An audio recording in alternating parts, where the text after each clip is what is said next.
She's a very willing helper. I can't deny that. It's just, she makes me a little anxious is all. One time, she saw 3 boxes of materials stacked just outside my laboratory door, and proceeded to move them inside for me.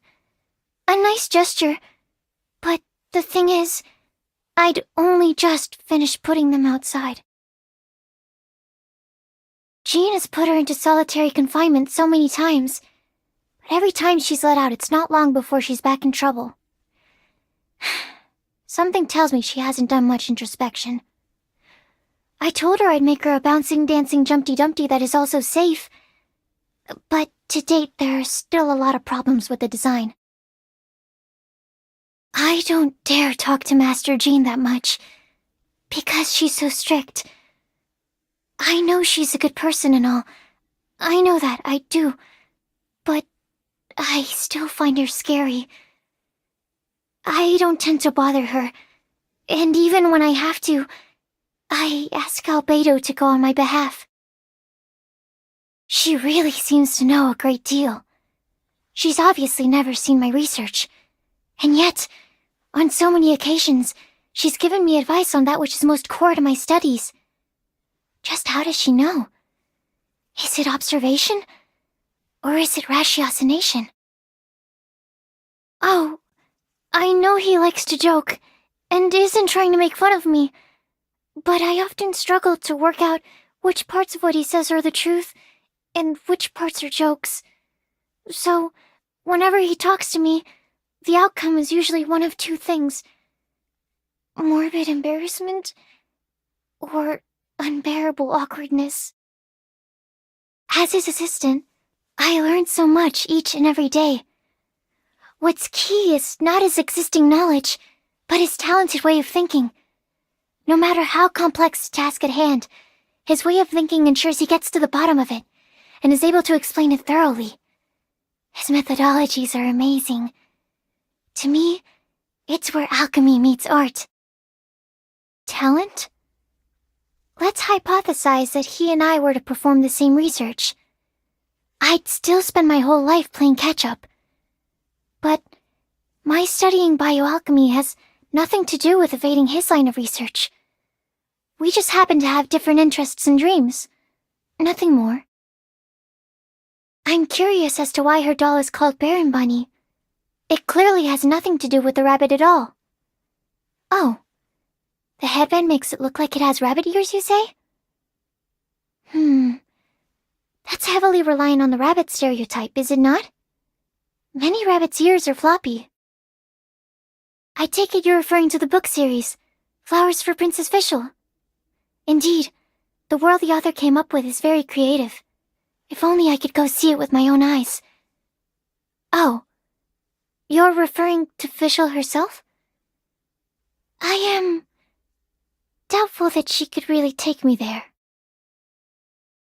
I'm curious to know about your background. I was wondering, could I perhaps observe you for a while? I'll be silent, and I won't interfere with what you're doing. Would that be okay? To be honest, I was a little afraid when we first met, because you don't talk much. I thought I must have offended you somehow. But then, as time went on, I discovered you're really easy to get along with. Just an unexpected outcome of my observations. I heard it was you that dealt with the storm terror issue. No doubt it was a dangerous fight. It's a good thing you came out unscathed. I was, also wondering, did storm terror happen to drop anything during the fight? You know, a scale, some skin, even just a little would be fine. There are some tests I'd like to run. Bioalchemy, when compared with creation, places more emphasis on transformation. Finding those little secrets that living creatures have, and scaling them up, combining them, the results are always such a surprise. Life really is fascinating.